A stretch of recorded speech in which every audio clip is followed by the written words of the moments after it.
ಅದು ಮೊದಲನೆಯ ಮಾಹಿತಿ ಕೊಟ್ಟಂಥವರು SIRಗೆ ಮಾಹಿತಿಗಳನ್ನು ರಾಜ್ಯದ ಗೌರವಾನ್ವಿತ ಮುಖ್ಯಮಂತ್ರಿಗಳು ಬಹುಶಃ ಬೆಳಗ್ಗೆಯಿಂದ ಗೌರವಾನ್ವಿತ ಮುಖ್ಯಮಂತ್ರಿಗಳು ಬಹಳ ಮುತುವರ್ಜಿ ವಹಿಸಿ ನಾಡಿನ ಮತದಾರ ಬಂಧುಗಳಿಗೆ ನೀವು SIRನಲ್ಲಿ ಸರಿಯಾದ ರೀತಿ ಮಾಹಿತಿಗಳನ್ನು ಕೊಡದೆ ಮತದಾರರ ಲಿಸ್ಟ್ನಿಂದ ಹೊರಗೆ ಹೋದರೆ ನಿಮಗೆ ಯಾವುದೇ ರೀತಿಯ ಸರ್ಕಾರದ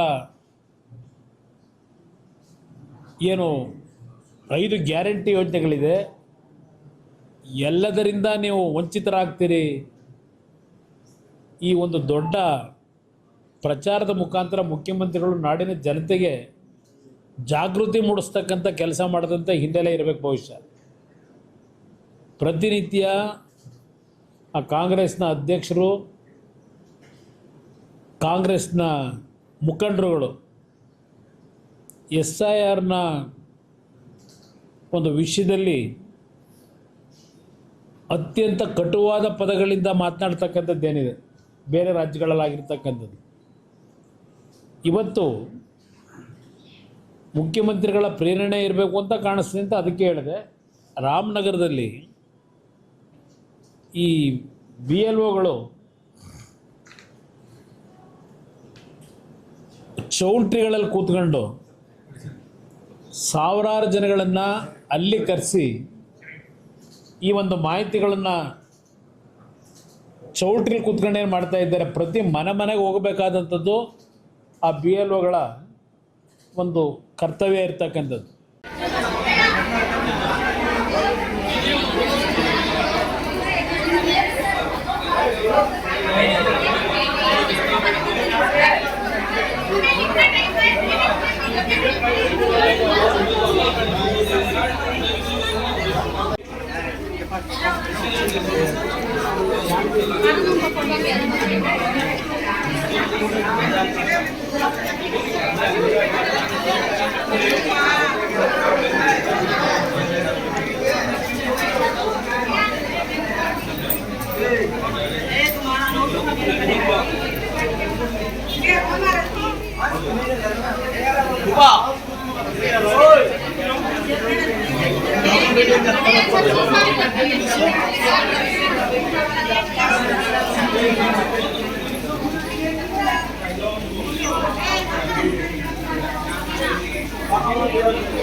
ಆದರೆ ಇವತ್ತು ರಾಮನಗರದಲ್ಲಿ ಒಂದು ಕೋಮಿಗೆ ಸಂಬಂಧಪಟ್ಟವರನ್ನು ಇವತ್ತು ಆ ಫೇಕ್ ಐಡಿಗಳು ಇರ್ತಕ್ಕಂಥವರು ಬಹುಶಃ ಬಾಂಗ್ಲಾದೇಶದಿಂದ ಬಂದಂಥವರು ಭಾಳ ಜನ ಇದ್ದಾರಲ್ಲಿ. ಏನು ಪ್ರತಿನಿತ್ಯ ಚರ್ಚೆ ಮಾಡ್ತಾರೆ ಬಾಂಗ್ಲಾದೇಶದ ನಿವಾಸಿಗಳ ಬಗ್ಗೆ. ಕನಿಷ್ಠ ಒಂದು 8ರಿಂದ 10 ಸಾವಿರಕ್ಕೂ ಹೆಚ್ಚಿನ ಸಂಖ್ಯೆಯಲ್ಲಿ ರಾಮನಗರದಲ್ಲಿ ಇವತ್ತು ಇವ್ರನ್ನೆಲ್ಲರನ್ನೂ ರಕ್ಷಣೆ ಕೊಟ್ಕೊಂಡು ಇಟ್ಕೊಂಡಿದ್ದಾರೆ. ರಾಮನಗರ, ಚನ್ನಪಟ್ಟಣ ಭಾಗದಲ್ಲಿ. ಇಲ್ಲಿ ರಾಮನಗರದಿಂದ ನಮ್ಮನ್ನು ಖಾಲಿ ಮಾಡಿಸಿದ್ದೇನೆ ಅಂತಕ್ಕಂಥ ನೆನ್ನೆ ಮಾತೇನು ಹೇಳ್ತಾರೆ, ನನ್ನನ್ನು ಖಾಲಿ ಮಾಡಿಸ್ಲಿಕ್ಕಾಗಲ್ಲ, ನನ್ನ ಮತ ಇರೋದೇ ರಾಮನಗರದಲ್ಲಿ. ನನ್ನದು, ನಿಖಿಲ್ ಕುಮಾರಸ್ವಾಮಿದು, ಅನಿತಾ ಕುಮಾರಸ್ವಾಮಿದು, ನನ್ನ ಸೊಸೆದು, ಎಲ್ಲರದು ರಾಮನಗರದ ಬಿಡದಿ ಹೋಬಳಿಯ ಕೇತನಹಳ್ಳಿ ಗ್ರಾಮದಲ್ಲಿ ನನ್ನ ಮತ ಇರೋದು. ನನ್ನನ್ನು ರಾಮನಗರ ಬಿಟ್ಟು ಕಳ್ಸೋಕ್ಕಾಗಲ್ಲ ಅವರು. ಮುಂದೆ ದಿನಗಳ ಅದು ಬೇರೆ ವಿಷಯ ಚರ್ಚೆ ಮಾಡೋಣ. ಆದರೆ ಮುಖ್ಯಮಂತ್ರಿಗಳೇ, ನಿಮಗೇನಾದರೂ ನೈತಿಕತೆ ಇದ್ದರೆ ಅಲ್ಪ ಸ್ವಲ್ಪ ಗೌರವ ಇದ್ದರೆ ಜನಗಳ ಬಗ್ಗೆ ಇಲ್ಲೇನು ನಡೀತಾ ಇದೆ ರಾಮನಗರದಲ್ಲಿ, ಯಾರ ಕಾರಣ ಇದಕ್ಕೆ? ಈ ರೀತಿಯ ಕಳ್ಳ ಮತದಾನ ಮಾಡ್ತಕ್ಕಂಥದ್ದಕ್ಕೆ, ಕಳ್ಳ ಮತಗಳನ್ನು ಸೃಷ್ಟಿ ಮಾಡಲಿಕ್ಕೆ ಇವತ್ತು ಇಂಥ ಕೆಲಸ ನಿಮ್ಮಿಂದ ಏನಾಗ್ತಿದೆ? ನಿಮ್ಗೆ ಯಾವ ನೈತಿಕತೆ ಇಟ್ಕೊಂಡು ಮಾತನಾಡ್ತಾ ಇದ್ದೀರಿ? ಇದನ್ನು ನಾನು ಪ್ರಶ್ನೆ ಮಾಡಲಿಕ್ಕೆ ಬಯಸ್ತೀನಿ. ನಾಡಿನ ನಮ್ಮ ರಾಜ್ಯದ ಚುನಾವಣಾ ಅಧಿಕಾರಿಗಳಿರ್ಬೋದು, ಕೇಂದ್ರದ ಚುನಾವಣಾಧಿಕಾರಿಗಳಿಗೂ ಇವತ್ತು ರಾಮನಗರದಲ್ಲಿ ಏನಾಗ್ತಾಯಿದೆ ಇದರ ಬಗ್ಗೆ ಜಿಲ್ಲೆಯಲ್ಲ ಬಹುಶಃ ಕರ್ನಾಟಕದಲ್ಲೇ ಆಗ್ತಾ ಇರ್ಬೋದು.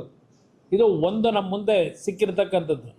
ಇವತ್ತು ಇಲ್ಲಿ ಯಾವ ಒಂದು ಕಳ್ಳ ಮತದಾರರಿದ್ದಾರೆ ಅವರನ್ನು ಇವತ್ತು ನಿರ್ದಾಕ್ಷಿಣ್ಯವಾಗಿ ಆ ಮತದ ಒಂದು ಕಳ್ಳ ಮತದಾನ ಮಾಡ್ತಕ್ಕಂಥದ್ದಕ್ಕೆ ಸೃಷ್ಟಿಯನ್ನು ಮಾಡ್ತಾ ಇದ್ದಾರೆ. ಮತದಾರ ಪಟ್ಟಿಯಿಂದ ಅವರನ್ನು ಸಂಪೂರ್ಣವಾಗಿ ಚುನಾವಣಾ ಆಯುಕ್ತರು ಇವತ್ತು ಯಾವ ರೀತಿಯಲ್ಲಿ ಹಲವಾರು ರಾಜ್ಯದಲ್ಲಿ ಕಠಿಣವಾದಂಥ ಕ್ರಮ ತೆಗೆದುಕೊಂಡಿದ್ದೀರಿ, ಆ ಕ್ರಮವನ್ನು ತೆಗೆದುಕೋಬೇಕು ಅಂತ ಹೇಳಿ ಮನವಿ ಮಾಡ್ತೇನೆ, ಆಗ್ರಹ ಮಾಡ್ತೇನೆ. ಇಲ್ಲ, ಸರ್ಕಾರದ ದುರ್ಬಳಕೆ ಇದು. ಇಲ್ಲಿ ಚುನಾವಣಾ ಆಯೋಗದ ದುರ್ಬಳಕೆ ಅಲ್ಲ. ಇಲ್ಲಿ ಇರ್ತಕ್ಕಂಥವರು ಈ SIRನ ಏನು ಒಂದು BLOಗಳೇನಿದ್ದಾರೆ ಈ ಕೆಲಸವನ್ನು ನಿರ್ವಹಣೆ ಮಾಡ್ತಾ ಇರತಕ್ಕಂಥದ್ದು ರಾಜ್ಯದ ಅಧಿಕಾರಿಗಳು, ರಾಜ್ಯ ಸರ್ಕಾರದ ಅಧಿಕಾರಿಗಳು ಈ ಕೆಲಸ ಮಾಡ್ತಾ ಇರೋದು. ಇದಕ್ಕೆ ಪ್ರೇರೇಪಣೆ ಈ ರಾಜ್ಯದ ಮುಖ್ಯಮಂತ್ರಿ, ಇವತ್ತು ಅವರು ಪ್ರೇರೇಪಣೆ ಅಂತಕ್ಕಂಥದ್ದು ನನ್ನ ಅಭಿಪ್ರಾಯ. ಅದರಿಂದ ಇವತ್ತು ಚುನಾವಣಾ ಆಯೋಗ ಗಮನ ಹರಿಸಬೇಕು ಈ ವಿಷಯದಲ್ಲಿ.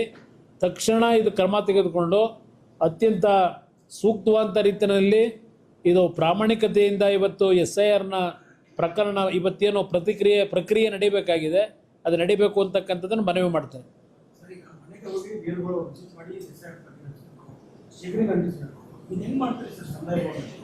ಅದನ್ನು ಮುಖ್ಯಮಂತ್ರಿಗಳನ್ನ ಕೇಳಬೇಕು. ಅದನ್ನೇ ಈಗ ನನಗೂ ಅದೇ ಆಶ್ಚರ್ಯ. ಪಾಪ ಮುಖ್ಯಮಂತ್ರಿಗಳು ಭಾಳ ಅವರೇ ಕೂತು ಏನು ಚರ್ಚೆ ಮಾಡ್ತಾಯಿದ್ರು, ರಾಜ್ಯದ ಜನತೆಗೆ ಸಂದೇಶ ಕೊಡ್ತಾಯಿದ್ರು.